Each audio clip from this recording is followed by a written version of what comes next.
Hello everyone, welcome to the Jewish Week Online. We're here at the Jewish Funk team at the Tribeca Film Festival in New York City. This year there are several films dealing with various Jewish issues.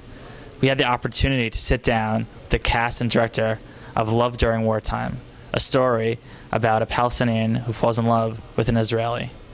We also had the opportunity to sit down with the director of Storm Up the Sky to learn about his movie dealing with brotherly love. And finally, Rabies, the first horror movie coming out of Israel. Let's take a closer look. So when you start this project, every filmmaker has their vision. What was your vision, and how did it start, and how did it end? It's a very good question. I'm surprised nobody asked it before, because in the beginning, you know, when you get an idea, or at least it's like that for me, when I get an idea, it's like you sit at your table and you come up with this idea. So it's really a construction.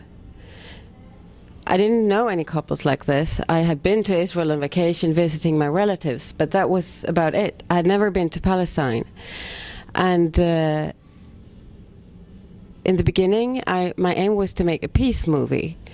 And I thought that, you know, like love conquers all. But as I went along, I realized it wasn't that easy.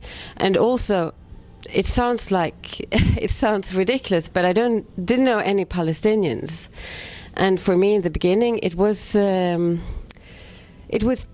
difficult, because I could feel that I had to hold back, because if I posed the questions I really wanted to ask, not only for the camera, but also because I needed to understand, it would make me look, you know, that I didn't have enough knowledge, that I had prejudice. And coming from my background, of course I was in a way much more open-minded than maybe others from my background. But I mean, you don't know so much, and it's difficult for, I mean, any filmmaker to dig into a new area if you go to Cambodia, if you go to Congo, wherever you go. And I think you have to be like modest about that at the same time, and acknowledge that there are things you don't understand to begin with. But also the fact that when I started, you know, talking both to Osama and Jasmin, but especially Jasmin, I didn't know many Israelis who had these kind of views that Jasmin expresses in the film. And I was so provoked in the beginning, because I didn't feel like that way about Israel, and I felt can I do a movie? I like being in Israel, and eventually I really understood more and more about, you know, what I didn't like, you know, the policies and the government and how it's evolved during the making of the film. I really don't like that, but I like Israel and Jasmin's and Osama's, but in this case, especially Jasmin's opinions about Israel, I could really understand them. But it took me a long time, and it took me a long time to digest these things, because it was provocative to begin with. But once I could understand it really in depth, I felt people can think whatever they think. For me, I know what I feel. لما صار عمري 15 رحت اشتغل في بار في تل أبيب. الصبايا الإسرائيليين كانوا حلوين كثير، ما بعرف ليش، يمكن علشان عندهم حرية أكثر.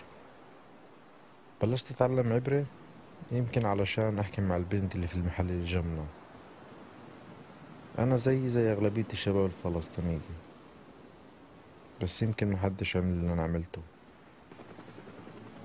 أكيد كنت عارف إن الموضوع راح يعمل مشاكل.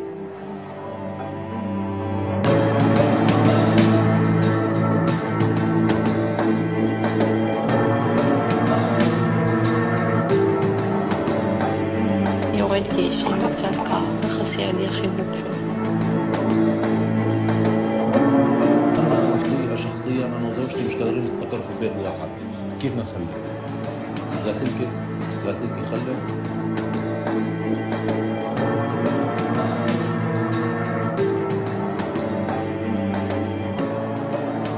he was arrested by the Palestinian police. They beat him all night. I hate this country and how hateful they made me become. When I hug Asi, I just won't let him go. I just want to hug him. That's it. The one thing I miss the most.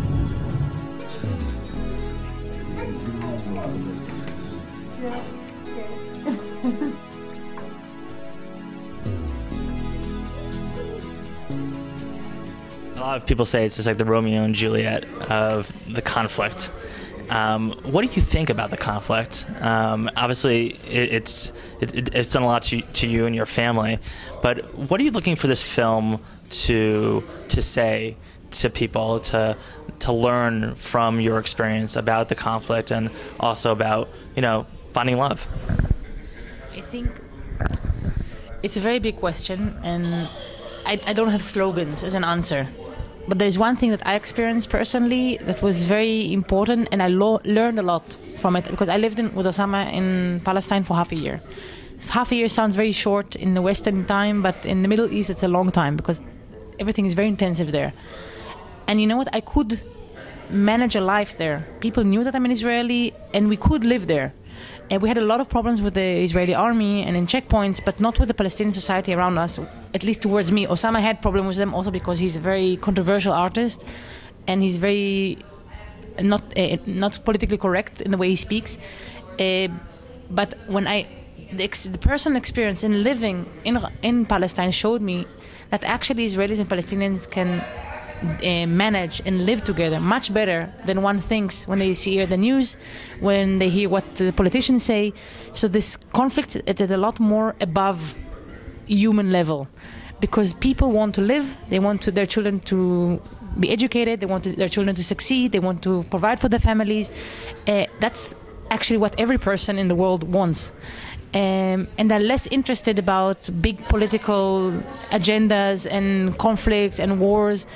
And if I could live openly in Palestine, so I think that shows that there is much better chance to make a real relationship between Palestinians and Israelis in whatever constellation it might be done.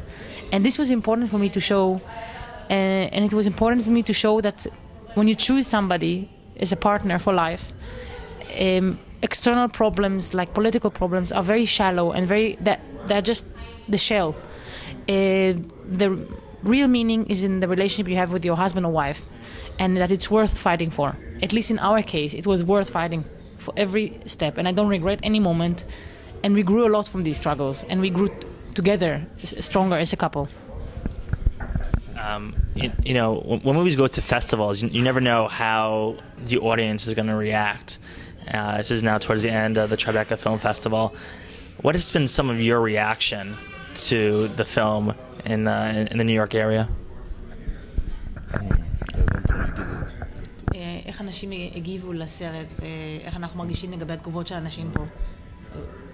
Yeah, I think what I feel, the people really like the story, but in some point I have problem with audience, because half of the world or pro-Palestinians or pro-Israelians, and the people really don't know until now how to be in the middle, No pro-Palestinians, not to choose sides. And it's easy for him. We can feel it in the question of the audience. It's like, if it's Jewish, you have like more question about Israel. Right. If it's Palestinians, you have like question about more Palestine. It is not really, and it's also many question here in America. It's a bit, because a lot of people ask us about our life, but in Europe it's become to the politicals. But I want to go back to the first question. For me, the conflict, my enemy, I know what is my enemy. For me, my enemy is myself. And it's stupid if you search your enemy outside. It means you have a problem yourself. Yeah, no. It's, when I think of some scenes in the movie, and I think that was like something really unique.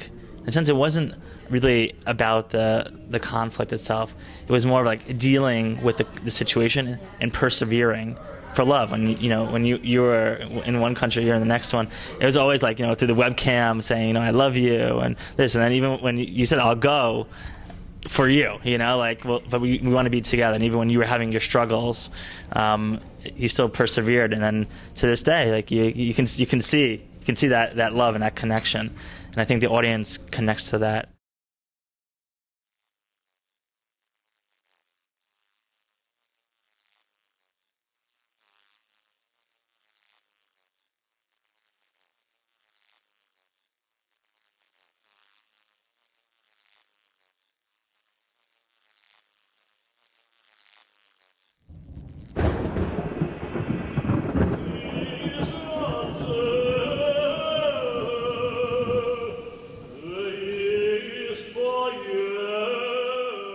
Your film has a lot of different messages in it, and the one that I took away from it was family. Like basically be there for your family.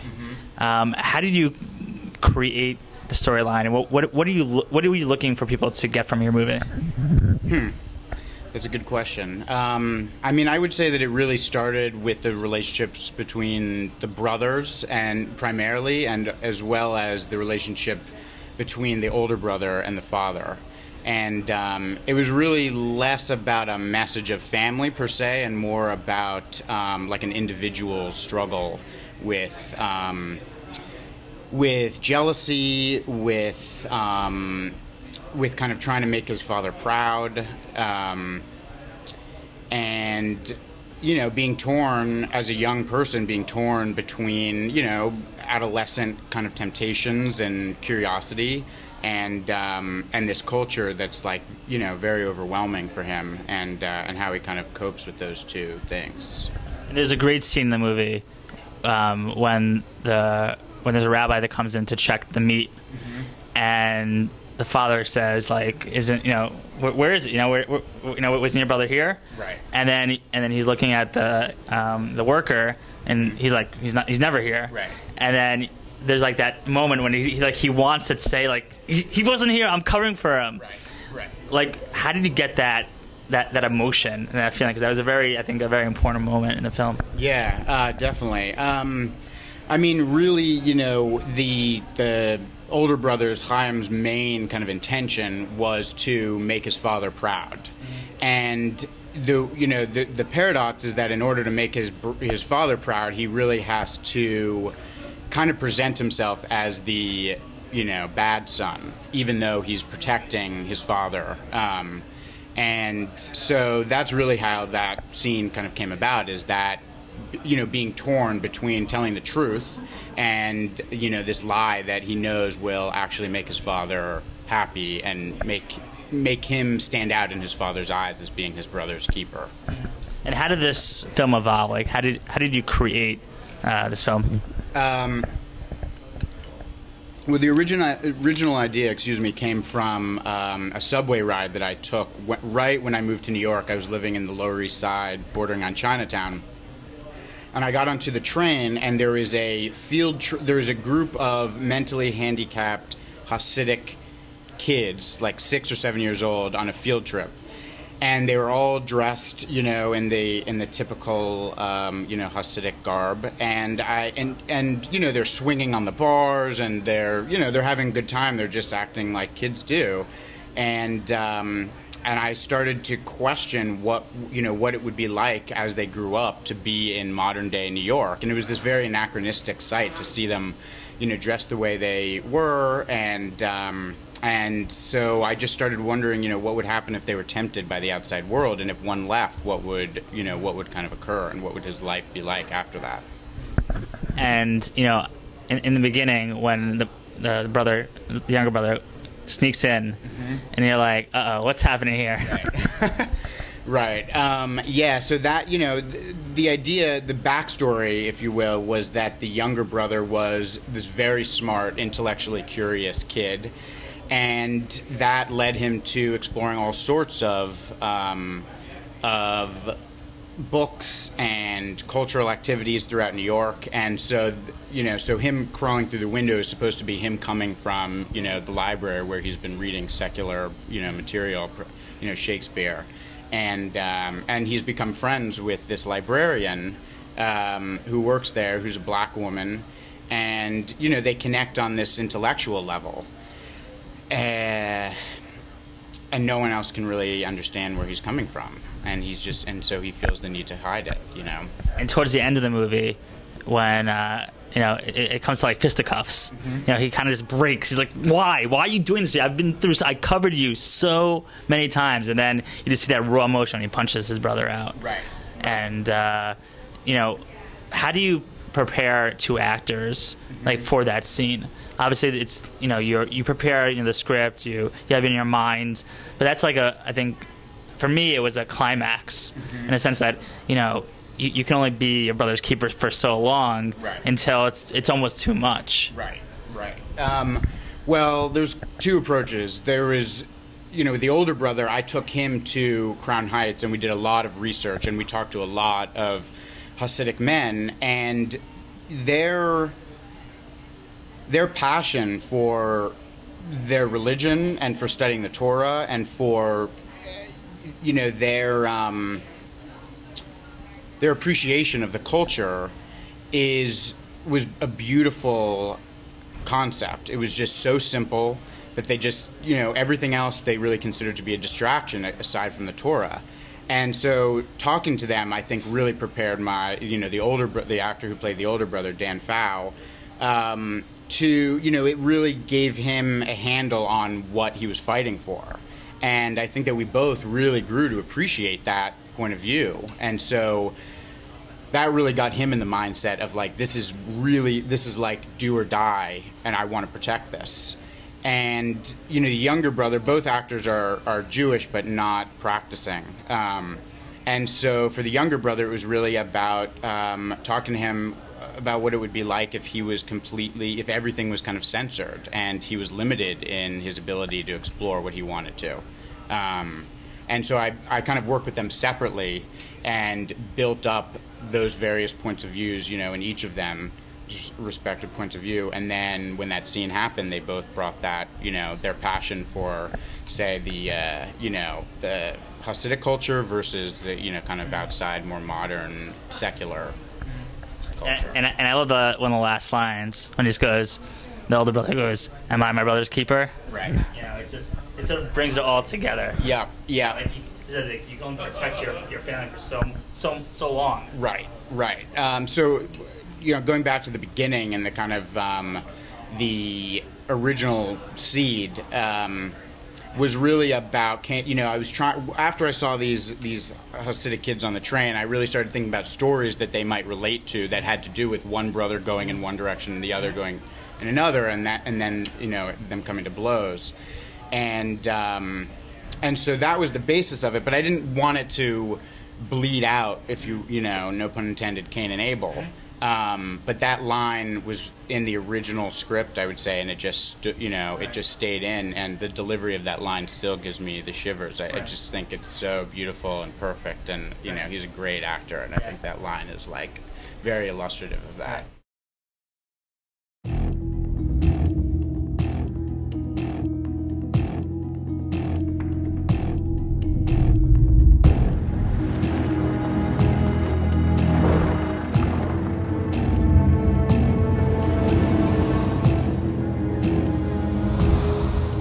לא להתרחק. הוא בא. אתם בטוחים שאת הדרך? כן. או. הוא בא. תקשיבו, אם תוך 10 דקות היער הזה לא מתחלף לבניינים, אני חוזר.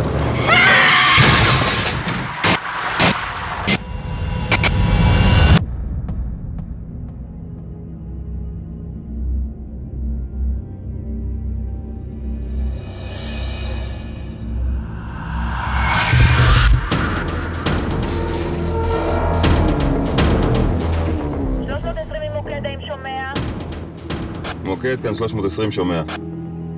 תגיעו בדחיפות לשמורת השועלים. היא לא סגורה?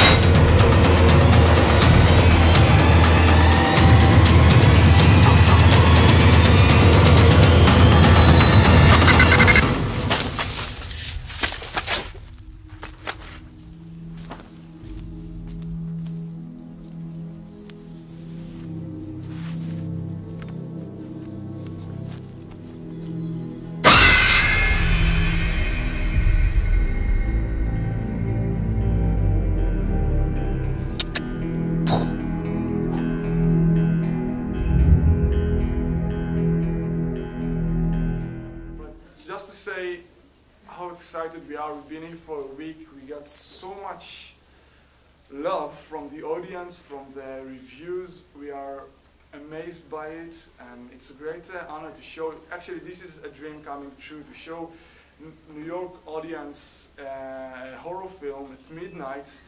That's just amazing. People at home, people in Israel still can't believe these things happens to us, because for 63 years, Israel has been around. Actually, 2 weeks from now, 63 years, and this is the first Israeli horror film. Yeah, there are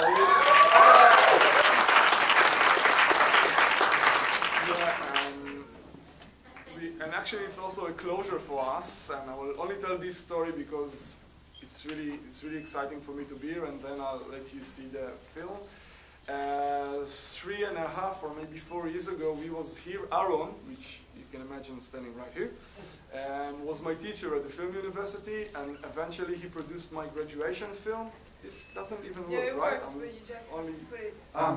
No, I don't want to put my germs on it. So 3.5 years ago, we were here with the film I directed, and Aaron, which is my co-director, produced it, and we screened the premiere at Brooklyn Film Festival. And at the last day, we went to Atlantic City.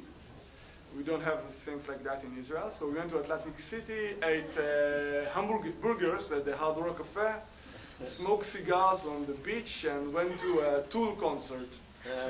Yeah, and right there and then we said, okay, we are going to do the first Israeli horror film. And on the plane, there we started writing it on the plane way back to Israel, and everything became so quick, and we directed it. You actually are going to see Israeli top actress. It's like you would cast, I don't know, Tom Cruise, Kate Blanchett, Justin Timberlake, the guys from Twilight. I don't know, to a film. It was shot on 19 days, only available lights, really small budget, everybody volunteered. So what you're going to see is a product of hard labor and a lot of love. And for us, it's really exciting. And you can catch us on the website, Facebook, Rabies. And I'm really sorry I can't stay because I'm a bit sick. But thank you all for coming, and I hope you like it. And give yourself a round of applause for being here at midnight seeing an Israeli horror film. As you can see, there's some fantastic films at the Tribeca Film Festival. This is Aaron Herman, and thank you for watching.